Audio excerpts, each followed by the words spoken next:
எல்லாருக்கும் வணக்கம். இந்த நாளில் கூட வேதத்தில் ஒரு பகுதியை வாசித்து 1000 வருஷ அரசாட்சி குறித்து நாம் தியானிப்போம். மத்தேயு சுவிசேஷம் 24வது அதிகாரம் 37 வாசிப்போம். மின்னல் கிழக்கிலிருந்து தோன்றி மேற்கு வரைக்கும் பிரகாசிக்கிறது போல மனுஷகுமாரனுடைய வருகை இருக்கும். பின்ன எங்கேயோ அங்கு கழுகை வந்து கூடும். அந்நாட்டில் உபத்திரவம் முடிந்தவுடன் சூரியன் அந்தகாரப்படும், சந்திரன் ஒளியக்கூடாது இருக்கும், நட்சத்திரங்கள் வானத்திலிருந்து விழும், வானத்தின் சந்துகள் அசைக்கப்படும்.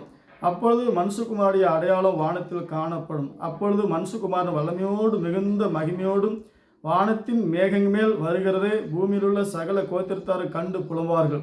வலுவாய் தொனிக்கு எக்கால சத்தத்தோடு அவர் தமது தூதரை அனுப்புவார்.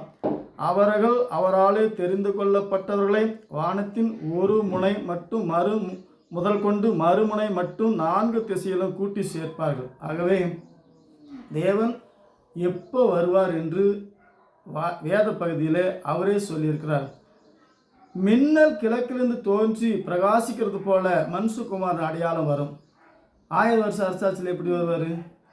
உலகம் முடிஞ்சு ரகசிய வருகை எடுத்துக்கொள்ளப்பட்டு 7 வருஷம் பிசாசின் கையில் இந்த உலகம் போய் உலக கடைசி முடிவில் தான் இயேசு வரும்போது மின்னல் தோன்றி பிரகாசிக்கிறது போல கிழக்கிலே தோன்றி மேற்கிலே மறைகிற வண்ணமாய் தேவன் மனுஷகுமாரன் வருவார்.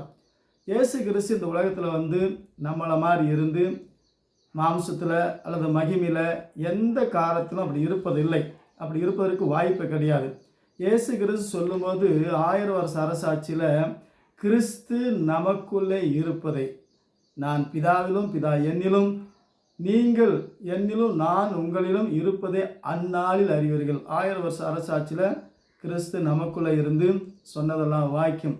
அவர்கள் சொல்லும்போது மழை வராது, அவர்கள் சொன்னால் மழை வரும். சகலத்தையும் கட்டுப்படுத்துகிற தேவனுடைய அதிகாரம் வானத்திலும் பூமியிலும் தேவன் தந்த அதிகாரத்தை அப்பொழுது 1000 வருஷ அரசாட்சியில் நம்மால் செய்ய முடியும். கிறிஸ்து நமக்குள்ளே இருந்து செய்வார். மாம்ச பிரகாரமாய் மரித்து போனவர்கள் ஒரு தரம் மரிப்பதும் பின்பு நியாயத்தீர்ப்பு அடைவதும். எபிரேயர்கள் நிருபம் 9:27 பவுல் எழுதுகிறார். ஒரு தரம் மரித்த பின்னாடி அவங்க உயிர்த்து மாம்சத்தில் இந்த பூமியில் வாழ முடியாது. மரித்த பின்னாடி இந்த உலகம் அவங்களுக்கு டெத்து சர்டிஃபிகேட் கொடுத்தாச்சு. மறுபடியும் அவங்க ஏறக்குறைய இயேசு கிறிஸ்து வந்து போன பின்னாடி இது வரைக்கும் 6 கோடி மக்கள் இரத்த சாட்சியாகி மரித்தார்கள். சிலுவை போர், மற்ற அக்க போர், எல்லா போரிலும் மரித்தவர்கள் 6 கோடி பேர்த்தையும் எழுப்பி அவங்களுக்கு எப்படி பர்த் சர்டிஃபிகேட் கொடுக்கறது? இந்த பூமியில் யார், எந்த கோத்திரம், எந்த ஜாதி, எதையும் சொல்ல முடியாது. அவங்களுக்கே தெரியுமோ தெரியாது. அவங்க வந்து இந்த பூமியில் நாங்கள் தான் இருந்தோம், நாங்கள் இப்படிலாம் செத்தோம் அப்படி சொல்லி எங்களுக்கு மறுபடியும் பொண்ணு கொடுங்க, நாங்கள் திருமணம் பண்ணி வாழ்கிறோம் அப்படிலாம் கிடையாது. அப்படி இருக்கிறதுக்கு வாய்ப்பு கிடையாது. சிரஞ்சேதம் பண்ணப்பட்டவர்கள் என்று சொன்னால் நம்ம தான் கிறிஸ்துக்காக உலகத்திலிருந்து சிரஞ்சேதம் பண்ணப்பட்டவர்கள், தீட்டுப்படாதவர்கள், சாத்தானுடைய முத்திரையை தரிக்காதவர்கள், சிலையை கும்பிடாதவர்கள், தேவனுக்கென்று முதல் பலனாய் மீட்டு கொண்டவர்கள். இயேசு கிறிஸ்து சொல்லும்போது என் ராஜ்யம் இவ்வுலகத்துக்குரியதல்ல. அப்போ இந்த உலகத்துக்குரியவர்கள் நாம தான். பரிசுத்தவான்கள் உலகத்தை ஆளுகை செய்வார்கள். அவனவன் திறமைக்கத்தக்க 5 பட்டணத்துக்கு அதிகாரி, 10 பட்டணத்துக்கு அதிகாரி என்று சொல்லி நாம் எப்பொழுது ஞானஸ்தானம் எடுத்து இயேசுவோடு உண்மையோடு உத்தமமாய் வாழுகிறோமோ அதற்கேற்ற கைமாறு, அதற்கேற்ற பிரதிபலனை தந்து நமக்கு அதிகாரத்தை தருவார். 1000 வருஷ அரசாட்சியில் இயேசு எருசலேமில் உட்காந்துக்கிட்டு நான் வந்துட்டேன், நான் தான் உங்களுக்காக சிலுவையில் மரித்தேன், என்னை தொட்டு பாருங்க என்று சொல்லி ராஜாவை இறக்க போகிறதில்ல. இயேசு கிறிஸ்து சொல்லும் பொழுது தேவனுடைய வார்த்தை கேட்கும்போது அப்பொழுது மனுஷகுமாரன் அடையாளம் வானத்திலே காணப்படும். மகிமையோடு மிகுந்த வல்லமையோடு பிதாவின் மகிமையோடு வருவார். அது வரைக்கும் இதோ எருசலேமில் இருக்கிறாரு, பட்டணத்தில் இருக்கிறாரு, வனாந்தரத்தில் இருக்கிறாரு என்று சொன்னால் போவாதீங்க, நம்பாதீங்க என்று இயேசு கிறிஸ்துவே சொல்லுகிறார். ஆகவே 1000 வருஷ அரசாட்சியில் மரித்தவர்கள் யாரும் உயிரோடு எழும்புவதில்லை. மரித்தவர்கள் எழும்ப வேண்டும் என்றால் இயேசு கிறிஸ்து இந்த உலகத்துக்கு வரணும். வந்தால் தான் எக்கால சத்தத்தோடு வரும்போது எல்லாரும் எழுந்திருப்பார்கள். ஆகவே இது கடைசியில் நடக்கிற காரியம். இப்பொழுது கிறிஸ்துவுக்குள்ளே ஞானஸ்தானம் பெற்ற நாம் அவருடைய மரணத்தின் சாயலாக இணைக்கப்பட்டிருக்கிறோம். அவருடைய வார்த்தையை கேட்டு அவருக்காக வாழும்போது என்றென்றைக்கும் மரணத்தை காணாமல் இயேசு கிறிஸ்து வரும்போது அதிசயமாய் அற்புதமாய் இந்த உலக முடிவில் தான் வருவார். 1000 வருஷ அரசாட்சியில் இயேசு எருசலேமில் உட்காந்துக்கிட்டு எல்லாரும் வந்து என்னை தொழுது கொள்ளுங்கள் என்று சொல்லி மாமிச பிரகாரமாகவோ மகிமின் சரீரத்திலேயோ இயேசு இறப்பதில்லை. அப்படி இருப்பதற்கு வாய்ப்பு கிடையாது. மரித்தவர்கள் அந்த 1000 வருஷம் உயிரடையவில்லை. இதுதான் வேத வசனம். ஆகவே சிரஞ்சேதம் பண்ணப்பட்டவர்கள், வெளிப்படுத்தும் விசேஷம் 20:4 சொல்லுகிறபடி சிரஞ்சேதம் பண்ணப்பட்டவருடைய ஆத்மா உயிர்த்து என்று சொன்னால் தேவனுக்காக தன்னைத்தானே கரைப்படாமல் சிறைப்பட்டவர்கள், தேவனுக்காக தேவனுடைய வார்த்தைக்காக தீட்டுப்படாதவர்கள், உலகத்தால் கரைப்படாதவர்கள், உலக வழிபாட்டுக்கு மரித்தவர்கள். ஆகவே கிறிஸ்துவனுடைய உபதேசத்தை கேட்டு கிறிஸ்துவோடு வாழும்போது நமக்கு மரணம் கிடையாது. கிறிஸ்துவுக்குள் ஞானஸ்தானம் பெற்ற நாம் அனைவரும் அவருடைய மரணத்தின் சாயில் இணைக்கப்பட்டிருக்கிறோம். ஏற்கனவே கிறிஸ்துவுக்குள்ள நம்ம மரித்து விட்டோம். இனி நாம் மரிப்பதில்லை. ஒருவேளை இயேசு கிறிஸ்து வருவதற்கு தாமதமானால் நம்மளும் மரித்து உலக பிரகாரமாக அடக்கம் பண்ணப்படுவோம்.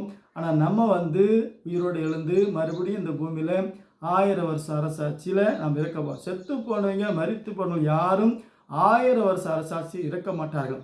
உயிரோடு இருப்பவர்கள் அந்த காலத்துக்கு அந்த கேட்டகரியில் யாரெல்லாம் முன் குறிக்கப்பட்டாங்களோ அவங்களுக்கு தான் 1000 வருஷ அரசாட்சியில் தேவன் தருவார். ஆகவே மரித்தவர்கள் யாரும் உயிரோடு எழும்புவதற்கு வாய்ப்பு கிடையாது. இயேசு கிறிஸ்து சிலுவையில் தன் ஜீவனை விடும்போது மரித்த பரிசுத்தவான்கள் கல்லறை திறந்து உயிரோடு எழுந்து அநேகருக்கு காணப்பட்டார்கள். ஆனாலும் அவங்க இந்த பூமியில் வாழவில்லை, காணப்பட்டார்கள், போய்விட்டார்கள். அப்படி வேண்டுமானாலும் அந்த பரிசுத்தவான்கள், அப்படி ஒரு வாய்ப்பு பழைய ஏற்பாட்டில் பரிசுத்தவான்கள் தரப்பட்டது. புதிய ஏற்பாட்டில் ஒரு தரம் மரிப்பதும் பின்பு நியாய தீர்ப்பு அடைவதும். ஆகவே நம்ம கிறிஸ்துக்காக வாழும்போது 1000 வருஷ அரசாட்சியில் நமக்கு தான் இந்த பூமியில் உயிரோடு இருக்கிற பரிசுத்தவான்கள் தான் உயிர்த்து என்று சொன்ன அந்த வார்த்தை, கிறிஸ்துவோடு இந்த வார்த்தையை, உயிருள்ள வார்த்தையை உயிர்த்து நம்ம தான் இந்த உலகத்தை ஆளுகை செய்ய போகிறோம். ராஜாக்களும் ஆசாரிய கூட்டமாய் எங்களை ஆக்கினார். பரிசுத்தவான் உலகத்தை ஆளுகை செய்வோம். 1000 வருஷ அரசாட்சியில் கிறிஸ்து நமக்குள்ளே இருப்பதை அந்நாளில் அறிவோம். ஆகவே 1000 வருஷ அரசாட்சியில் பலவிதமான விளக்கங்கள் தப்பாக சொல்லி கொடுத்துட்டு இயேசு வருவார், மரித்தவர் உயிரோடு எழுப்புவார், ஒளிவ மலை மேலே அவர் கால் படும், அப்பொழுது மலை 2 பிளக்கும் என்றார். அது கடைசியில் அவருடைய பாதம் சொன்னால் நம்மளை மாதிரி காலை வச்சுட்டு இருக்கிறதில்ல, அவருடைய பவர் வரும்போது அப்படி நடக்கும். அந்த உபத்திரத்தில் அங்கே பூமி அதிர்ச்சியிலே அந்த ராஜா காலத்தில் நடந்தது போல் அதில் தப்பிக்கொள்வார்கள். அது கடைசியில் நடக்கிற காரியம். பரிசுத்தவான்களோடு 1000 பரிசுத்தவான்களோடு தேவன் உலக முடிவிலே வருவார். அது வரைக்கும் கிறிஸ்து உலக முடிவு புரிந்து சகல நாட்டிலும், மத்திய சுவிசேஷம் 28:20 உலக முடிவு புரிந்தும் சகல நாட்டிலும் நம்மோடு கூட இருக்கிறார். ஆகவே 1000 வருஷ அரசாட்சி தேவன் நமக்கு தருவார். தந்தால் நம்மளும் மரணத்தை காணாமல் வாழ்ந்து எடுத்துக்கொள்ளப்படுவோம். ஆகவே தான் இந்த வார்த்தையை விளக்கத்தை அறிந்து தெளிவாய் கிறிஸ்துவோடு நடப்போம். கர்த்தர் நம்மை ஆசீர்வதிப்பார். மீண்டும் சந்திப்போம். ஆமென்.